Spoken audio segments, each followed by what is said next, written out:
I am Sonia Moline, Vice President of Business Development with Blue Team Alpha. Thank you to our wonderful attendees for joining. I commend you for taking this time out of your busy day for spending some time to learn and grow. And we're really excited to present some fun topics today.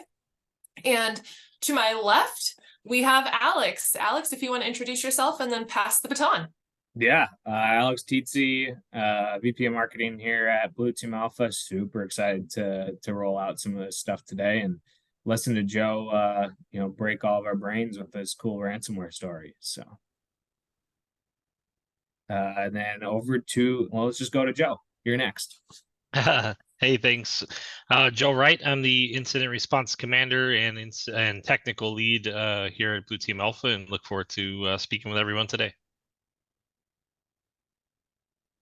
And then we have Mr. Dan Wolford.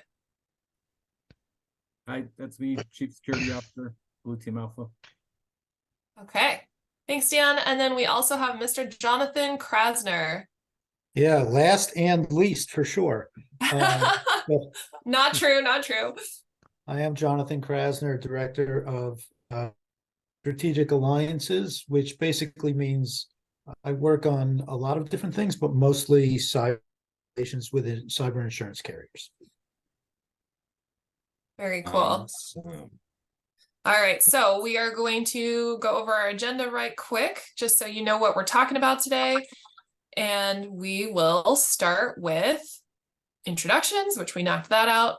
Oh, that's me, that's Alex, that's Jonathan, that's Joe. And we're gonna have a ransomware scenario. So this is a big topic for us today, and a big topic for every customer that I think is out there, or it should be. There's been some studies and some statistics that are thrown around that in 2022, 50% of organizations faced a ransomware attack. So and so that's something that's a big concern for our customers, and it's also something that they're afraid of.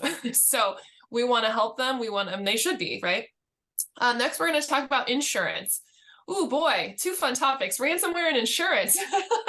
But that's a good one, and it's an area where this, cybersecurity liability insurance, where a lot of our customers need help, and where Blue Team Alpha can definitely be your resource in serving your customers.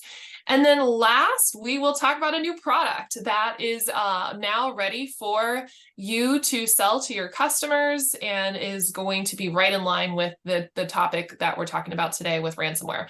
So without further ado, I'd like to hand it over to Mr. Joe Wright, our incident commander. These are some of our services, around some of the services that we do offer at Blue Team Alpha. And so that's fun. Just a little graphic there so you can see some of them. We do have coverage all over the United States. In the red, you can see the states where our team members are located. This is for quick deployment to headquarters for your customers should they face an incident, or just hopefully preventative things that we can help with too, and on many time zones. So happy to support your customers. And now I'm going to hand it over to Joe. Joe, we want to hear from you. What does a ransomware scenario look like? And so just kind of walk us through that. Yeah, sure, Sonia. Thank you very much. So ransomware, right? The scariest, most impactful threat that we have right now in the cybersecurity space, I would say. It's the one we see most often affect businesses from a downing perspective, and it interrupts business as usual, making sure that it interrupts their income and things of that nature. If you can go to the next screen.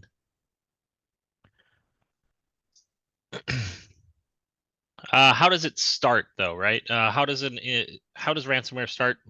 Some of you may know this stuff already, but some buzzwords around reconnaissance is, looking at the dark web for passwords and usernames, looking at VPN credentials, things that they can get themselves into, scanning the web for IP ranges of open ports for vulnerabilities, open multi-factor authentication, and things of that nature.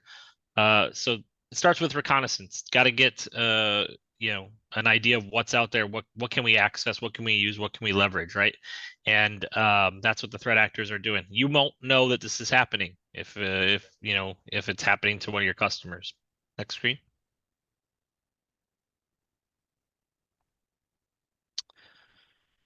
The next part of that is some sort of attack. You know, we're concentrating here on a brute force attack. So somebody's grabbed some credentials. They're going to try to get into the network using some sort of way in, whether that be through having some credentials already, or they'll run a brute force attack against a username, a known username from the dark web. So they may not have the right password, but they're running a brute force attack. And if you don't have MFA in place, this is a great attack vector for network entry for ransomware. This is just a quick run through of how maybe a ransomware attack would look from a threat actor's perspective. Next part is you know, they've come in through the front door, right? They've accessed using brute force. They've gotten a password. They've gotten in through the front door, and now they're standing in your hallway and they're looking from side to side and saying, what am I going to steal? What am I going to take from you, right? So they're looking for unpatched systems. They're looking to move laterally to important systems like SQL databases, DCs, domain controllers, you know, anything they can get their hands on to further their attack vector. You know, if a person gets in with credentials, you're not going to see them as a threat actor yet. So they're now on the inside as a normal user looking at the internal network from a reconnaissance perspective. You still may not be able to identify that depending on what security controls are in place. So now they're doing some scanning. They're looking for unpatched systems, Windows 7 machines, domain controllers that haven't been patched. You know, anything they can get their hands on that's going to help them leverage an attack on the inside to move laterally. And moving laterally means moving from one computer to the next for furthering their attack vector. So next. Once they've identified some of the you know, issues from vulnerability scanning or looking at you know, ways to get around, they're going to set some persistence in case for some reason you discover them. You figure out, oh, that user is bad. They're from a different country or something of that nature. So they'll set persistence. This could be in registry. This could be backdoor shells. This could be remote control mechanisms like TeamViewer, AnyDesk, Splashtop, those kinds of things. Key loggers to look at, you know, what you're doing, you know, logging what passwords you're implementing, things of that nature. The next part that they do is they look for ways to escalate their privileges. Obviously, the best thing a threat actor can do is come in as an admin, but once they're on the inside, they're looking to get privilege escalation. They want an admin account because once they have an admin account, they have keys to the kingdom. Next screen. All right, so now they're in, right? Now they have admin. They're looking to get remote access, get more users into the network to help them, assist them possibly, right? So they'll set up other persistence mechanisms. The next part is to exfiltrate some data. Most threat actors are looking to get something out of it, whether that be a monetary thing or some sort of data that they can later use to further another attack against another entity, or even use that money or use that data to extort you. And then once they've exfiltrated some data, they look to go and explode ransomware. So when you explode ransomware, everybody hears about it. Everybody's maybe seen it possibly, but what's actually happening? And that's the encryption of your files, right?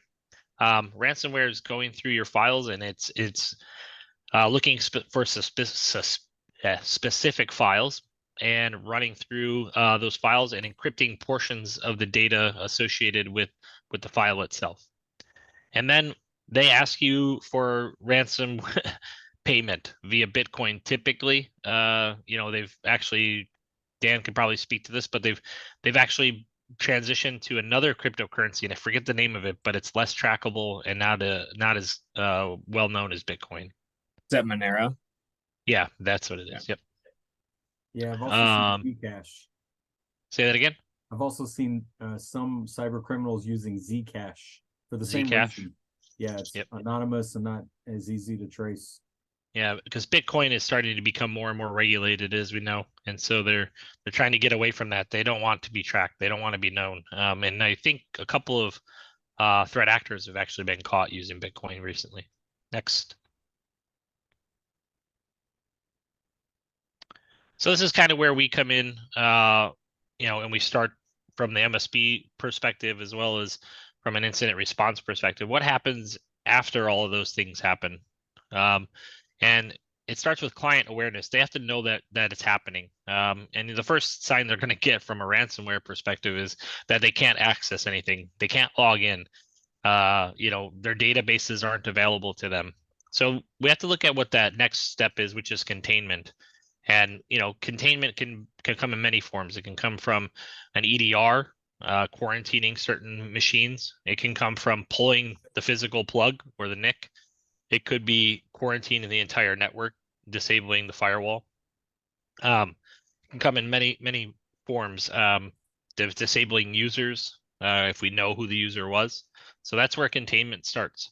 One of the things that I like to talk about at this point too is that an incident response plan is in place, right? We want all of our clients and all of our people to have an incident response plan in place so that they know what to do in these initial steps if something happens. Because it's not typically if it happens, it's when it happens, right? We need to know when it happens that they're ready for action. Next.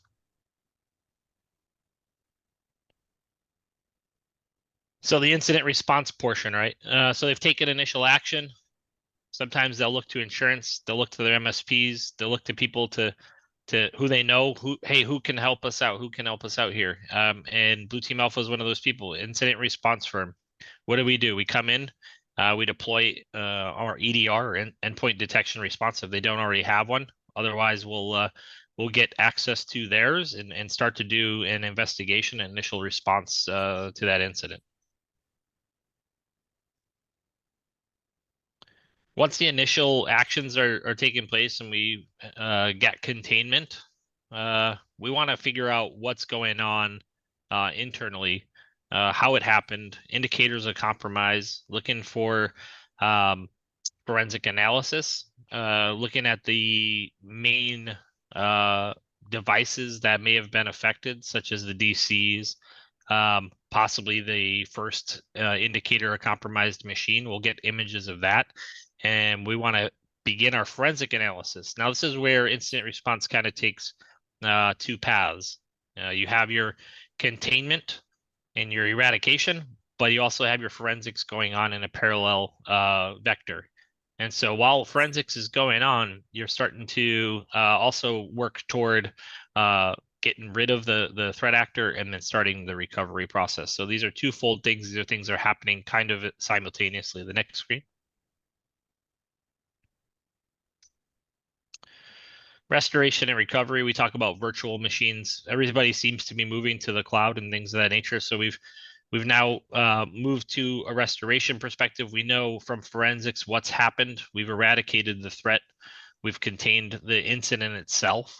We can make sure from our EDR and from monitoring of the devices that the threat actor no longer has access and has been removed from the environment. So now we look to restore and recover. And a lot of times the virtual machines are the easy way to recover because you don't have to start all over. You can just spin one up, things of that nature. But sometimes that requires us to have some sort of backups or recovery from that perspective. And one of the big things we're pushing right now is to make sure that with backups, they're not on premise. We need an air-gapped backup, either in the cloud or off premise at some other place, or even go old school and put it on a disk every month and go hide it somewhere, but keep it off the network, something you can restore from at any time. Next screen. There's your malicious eradication.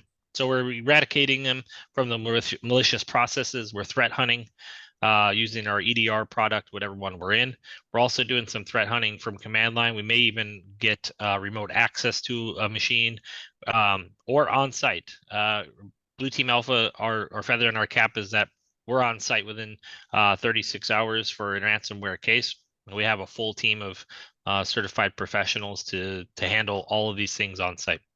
We're going to reset user passwords, strong ones. We're not going to let you have 6 or 8 characters anymore. You're not going to do name 1, 2, 3. That's not happening anymore. So we're going to make sure that those strong passwords are implemented and that nobody can access your user accounts. Next.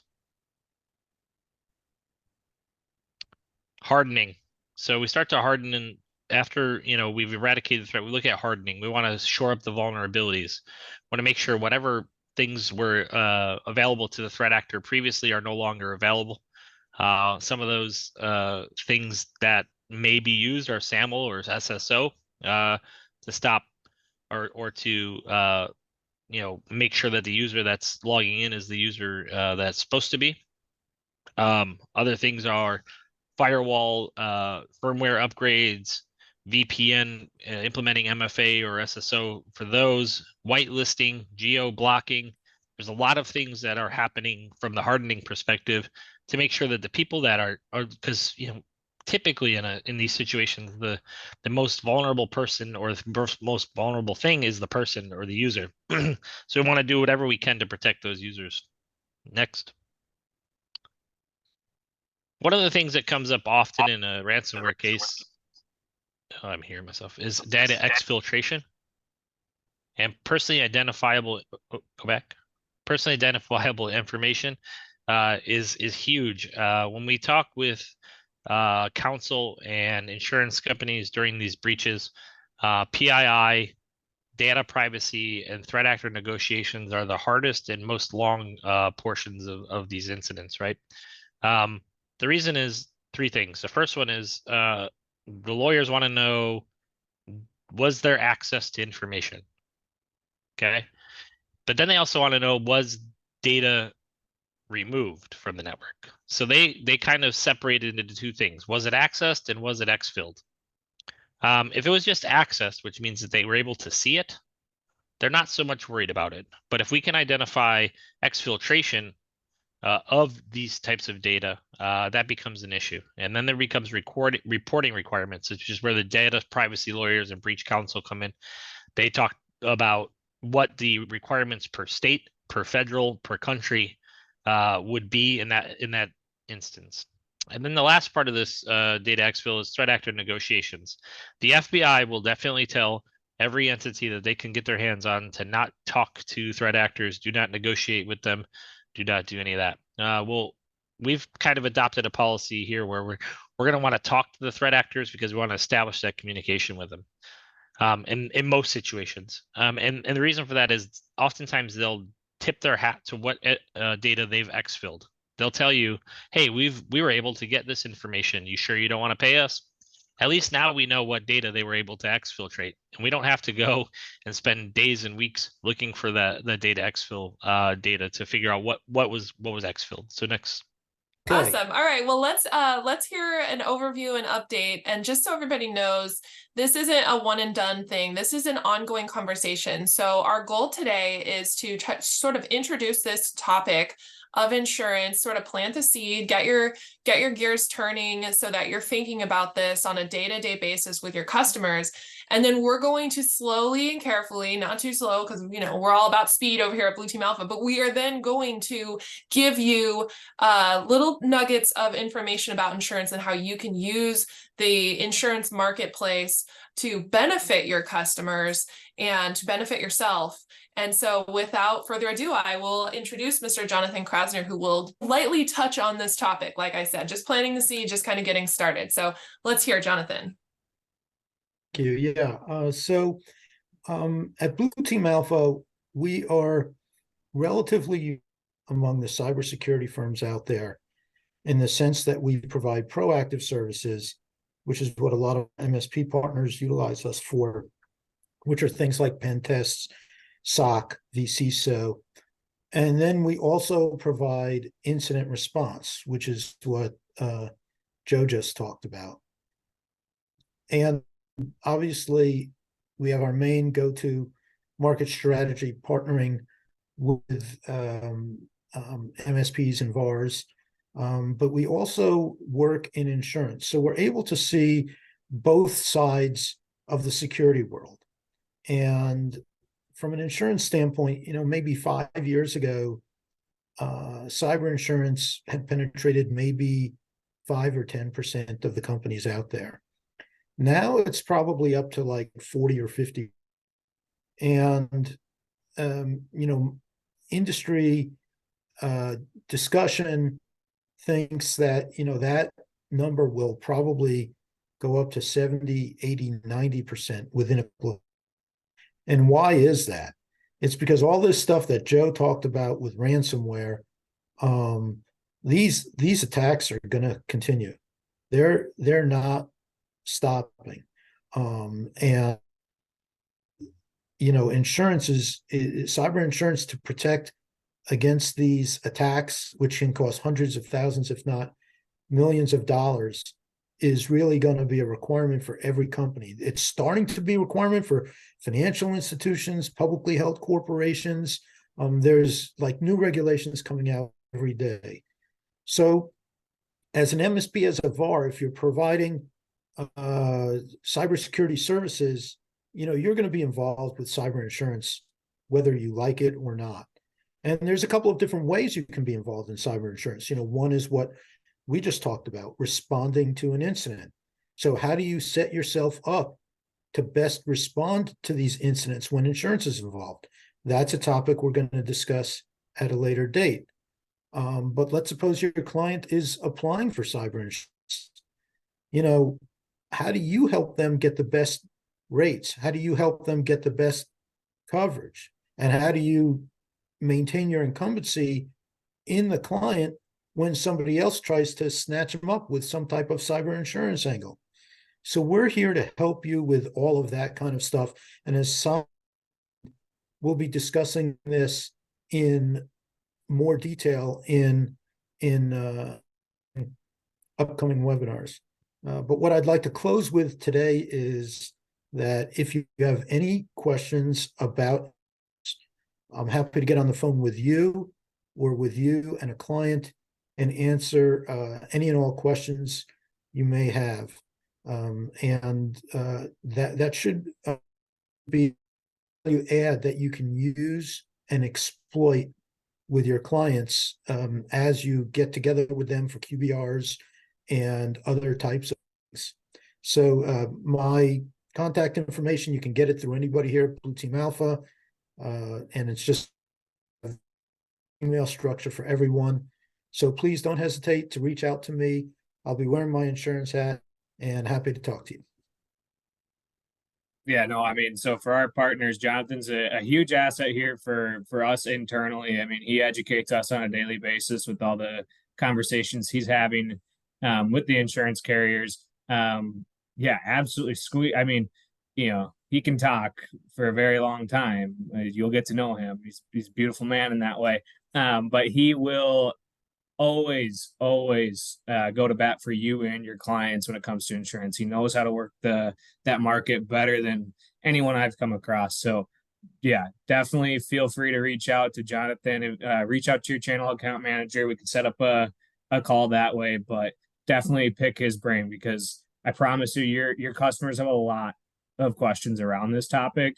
And if you're in a position to help them, it's another, feather in your cap. More value to provide. Yeah, absolutely. Feel comfortable positioning yourself as, a trusted advisor around cyber security liability insurance for your customers with the help of Mr. Jonathan Krasner and Blue Team Alpha. We are here for you. And that's the message we want to deliver today, is if you want to set up that conversation with your customer about, what their plan is. Are they paying the right amount? Do they have enough coverage? Will it protect them during X incident or that incident? That's what we're ready for, that conversation. And it's going really well for our partners, helping make sure that conversation is had before an incident occurs, because that's what needs to happen. Because you don't want to be scrambling trying to figure out what your cyber insurance coverage is and who the vendor is and all that stuff in the middle of an actual incident. So, all right, well, cool. Thank you so much. I know that was brief, but we do have still some other exciting things to cover. So let's pass on the torch over to Alex to hear about our new anti-ransomware EDR via Halcyon. All right, so super excited about this. We have been looking for a solution like this since the inception of Blue Team Alpha, right? We deal with ransomware all the time. We deal with it more than we'd ever like to. And you know, the fact of the matter is, normal EDRs, SOCs, while they help track and can protect against some ransomware and lateral movement and things like that, they weren't specifically designed for ransomware. So we've partnered with a company called Halcyon that has specifically designed a software platform that goes after ransomware. Super cool technology. It actually will grab the encryption as it's happening, make a decryption key, and allow you to roll back from it. It's super cool. However, this is not a replacement for a SOC. I want to want to throw that out there. This works in conjunction with a SOC provider. So your Articles, your Blue Team Alphas, your I mean, you name it. There's like a million of them out there. This works side by side with them. It's also a really good fit for folks that can't afford a SOC, right? They can't even afford a real EDR. Think of school systems, think of cities, counties, right? Folks that are really strapped for budget. This is a really good option to at least prevent ransomware, right? It's not going to prevent lateral movement or password cracking or some of those other things, data exfiltration that a SOC would look for, but this saves them in the event that ransomware is deployed on their environment. So that's it at a high level. We have a ton of collateral that we're going to be coming out with. We'll do some webinars, we'll do some demos, but super excited about this offering as we go out into the market. And labor on like the actual technology of it, because it still breaks my brain most of the time. I just get super excited as I watch them launch ransomware in a sandbox, and this thing picks it up and writes a decryption key in live time. It's fascinating. But with that, I'm going to let Joe Wright just talk for a moment on what this really does, what kind of technology is being used. Yeah, thanks. So essentially, Halcyon sits in registry, and when encryption is pushed, it recognizes the registry changes, and it recognizes the differences in what it was previously to what it is now. It captures that in real time. It can recognize your lockbits in your normal everyday encryption algorithms and stop them in their tracks right away. And if it doesn't, what it does is it at least captures the symmetric key. And Halcyon has technology that can then take that symmetric key and build out the decryptor. Now, I'm only a novice when it comes to encryption, but I know Dan Wolford knows a lot about encryption. So if he knows a little bit more about Halcyon, he can speak to it. But that's my understanding of Halcyon as it stands currently. And we would be monitoring those Halcyon tenants as well, and making sure that we know when something is happening and when it's not too. Yeah, the one thing I would add is ransomware typically has two types of encryption keys. One is asymmetric and one is symmetric. The symmetric keys happen locally. That's what encrypts all the files really fast. And then the asymmetric key is a public-private key pair where the cyber criminals have the private key, and then the public key is used to encrypt the symmetric key. So Halcyon has just developed some really high-level math, a driver that runs on the system, and it looks for those keys. So whenever they see keys being created, they try to capture them out of memory and shoot them off to a cloud, so you can decrypt those files without having to pay the criminals, which is nice. So I know we have a lot of awesome non-technical people on here too, who have customers that they want to protect. That is okay. You do not have to understand the intricacies of the key for this, but just understand this captures the key. So if your customer's data gets locked up with ransomware, you can help them because we will then at Blue Team Alpha have the key and be able to decrypt the ransomware. So awesome, awesome, awesome change for the industry, because this is one of the most important things that our customers are trying to avoid right now. So just, keep that in mind when you're thinking about protecting your customers. But I'm so excited to help our customers out there. So, but awesome stuff. So we'll be like Alex said, continuing on with getting more collateral out to each of our partners who want this. So just reach out to us if you're ready for that. Awesome. Well, I think it's over to Mr. Wolford. Oh, yes. Unfortunately, the cyber criminals, they also see the same companies and solutions, and they respond in kind. So, I hope we do finally have a good solution for ransomware. And what we're seeing now is a lot of the cyber criminals are starting to do more data theft. So it's another type of extortion where they're stealing the data and then threatening to leak that. And what I would like to talk to you guys about today is something that happened recently in the news. If you recall, about 10 days ago on September 11th, the huge casino MGM was taken offline by a cyber attack. So I'd like to share a bit of inside information about that attack, how it happened, and what we could have done to prevent that. So the first indication that something was wrong actually happened before September 11th. It was actually September 7th. The SEC had published the Form 8K from Caesars Entertainment, another huge casino in Las Vegas. And then if you scroll all the way down to item number 8, tucked away, hidden inside of this Form 8K was a cyber attack. And you read about it, and you can read about it on the SEC's website. We can share a link. And they go into a very high level explanation of how they were attacked using social engineering. Somebody had pretended to be an employee, called the help desk to try to get help resetting their password. The help desk was very friendly, helped them reset their password. Boom, that gave access to the cyber criminals to go in and do ransomware and do data theft. They were able to steal all of Caesar, a large portion of Caesar's loyalty program. So like username, email, phone number, social security, all the PII information. Now with Caesars, they decided to pay the ransom. The report that I read said that they negotiated the $30 million down to $15 million, but they did pay it. And then the cyber criminals helped them decrypt the ransomware and promise to delete the files. Now, of course, we don't know that they're going to promise to delete the files, but that's what Caesar is claiming in this SEC document, is that they believe the files are deleted.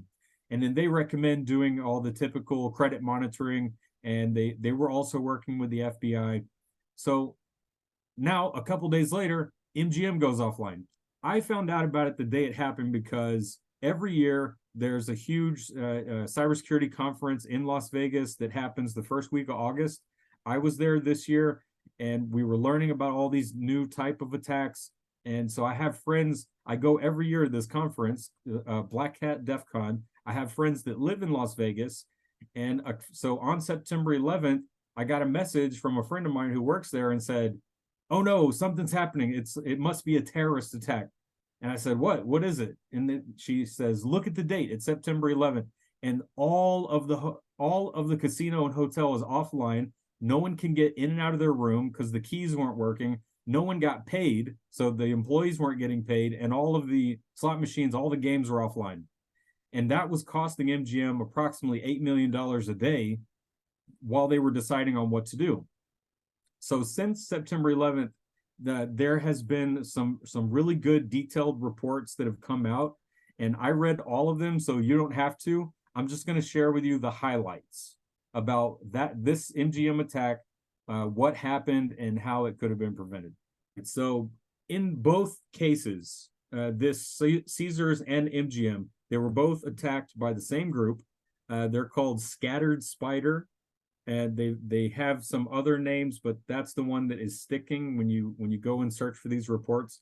It's called Scattered Spider. They started operations about 2 years ago, and their initial attack vector is most frequently social engineering. So they're going to try to do phishing. They're going to try to do text messaging. They're going to try to find employees of the victim, find employees on LinkedIn or social media or other websites or job openings. They're going to find employees, and they're going to try to text them to get information, get their username, get them to try to log into a fake website. So the cyber criminals will set up a website that looks exactly like their own company's website, their own SSO, their own service desk, and try to trick the employees to log in so they can steal their username and password. And then if that doesn't work, you know, they have a bunch of other techniques. One of them that you read about when you read MGM is that they pretended to be the employee and then call the help desk pretending to be the employee and then ask help desk to help them recover their password because they lost their MFA. They have a phone with MFA, they lost it. So they need to reset their password and add MFA to a new device. And the help desk, unfortunately, was outsourced to a third party, and they did it because they were able to, the criminals were able to answer all of the questions and all the security questions, maybe like your mother's maiden name and what high school you went to, something like that. So the threat actors, they operate very quickly. So from the time of the first attack until they had stolen the data and launched the ransomware was 2 days. That is faster than most security teams are able to detect and respond and block. You know, a lot of times we see attacks take weeks and months, and then there's a higher likelihood of a security team catching that if it's a longer period of time. These guys, they attack very quick, so they're in and they want to do the attack, they're in, and they're attacking within 2 days. So that's definitely an issue. And also, even though they could be foreign themselves, they're not attacking MGM. They're not attacking the victim from a foreign country, which would be very easy to block. You could just block all Russian IP addresses. You can't do that because these guys are these people. I can't say guys, even though they might be. I'll say people, they're connecting into some local system as a proxy or a VPN. So the attack is coming from a local Las Vegas IP address. So again, that's difficult to block. That's going to fly under the radar of a lot of security programs that are just, you know, looking for foreign IPs. And then next, they're using some legitimate software like AnyDesk. They're using tools like Okta. They're using PowerShell, they're using Azure, they're using all the things that are in the environment. They live off the land. Once they get into the environment, they look to see what they have available. They also spend time researching internal documentation. They look at resources, they look at internal chat logs.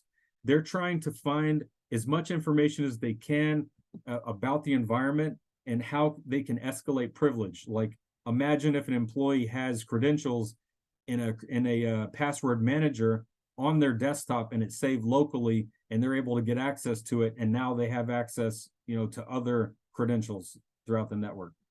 And another thing with this Scattered Spider threat group is they are experts at cloud environments. So MGM was very heavy in the cloud, you know, everything, all of their slot machines, the card reader, loyalty program, it's all in the cloud. This group is an expert in Azure and Amazon. So once they got into the network, they created a virtual machine inside MGM's network that they can launch attacks from. And those new virtual machines that they created didn't have all of the security, you know, endpoint security or firewall rules or anything like that. So imagine the attack is coming from your internal IP space. And then they're also able to get access to what was formerly known as Azure Active Directory. I think they call it Intra now, Intra ID. They were able to get access to Intra ID and then, you know, create their own virtual machines, sign their own devices, run their own programs. Moving laterally, earlier I heard you guys talk about moving laterally and if network segmentation is good for that. In the case of Azure, things work a little different. So this criminal group was able to move laterally in the Azure environment by using what's called a special administration console. So they would connect to other virtual machines using a serial console connection. So even if you are segmented, if you're able to serial connect into these virtual machines, that the threat actor can as well. And last, the data exfiltration. So before they do the ransomware, they're going to try to steal as much data as they can. For MGM, they were able to use the Azure Data Factory, and they were able to modify existing pipelines to steal data that was stored in various integrated platforms. Like you have data warehouses, you have storage blobs, you have SQL databases, you have all these places where data can be hanging out. And so they're able to use Azure to go and collect all of that. And because they're using these data factories, they can just create a pipeline to export all of that data to some FTP server that they control that might be within the MGM's environment. So again, the security team has 2 days to see all of this, respond to it, block it, and it's hard to find because most of it's happening internally. Another attack that they do to steal data is by setting up a AWS S3 bucket. So if the victim is using AWS, that's going to blend in with normal traffic. And now they're saving a copy of all of that sensitive data into an S3 bucket. They might use something like a PowerShell script or Microsoft Intune. They're going to use whatever utilities they find inside the victim's network in order to try to bypass security to get the data into a server that they control. And then lastly, the ransomware. So going back to, like what Mr. Wright was talking about, the ransomware typically happens at the end. And Scattered Spider, they had a malicious kernel driver that they loaded in order to facilitate the ransomware. But here's the thing, they didn't make the ransomware themselves. And this is something that we're seeing more often. The Scattered Spider group is the one who gained initial access with the social engineering, tricking the help desk to reset the password. Then they partner with a ransomware group called Black Cat or Alpha V. It's a partner relationship because in their mind, it's a business. So Scattered Spider gets the access, then they agree to do a partnership with Black Cat to come and do the ransomware, and then they share the ransom. So in this case, with Caesars, it looks like they paid 15 million. So typically you'll see a split of like a 60-40 or an 80-20 split of that extortion ransom paid out to both parties. And that's it. So MGM finally, the report that I read today is that MGM has recovered from the attack, either because of they rebuilt the systems, or I don't know this, but it's likely that they eventually paid the ransom because they were losing about $8 million a day. So they might have just went and paid so they can recover faster, which is a shame because then that keeps this business going. Yeah. Well, thank you so much, Dan. I know we're running short on time. I'll close this out really quickly. I want to thank Jonathan, Joe, Alex, and Dan. Thank you to all of our partners who joined today. This is scary stuff. We now have very smart, innovative, well-networked, opportunistic, malicious criminals out there who are now better funded. They're smarter. They have access to more data. They know what works. And this is the modern mafia of our time. I mean, it is what we're here to protect our country against. So thank you to each member of our team, and we will see you again next month for our partner webinar.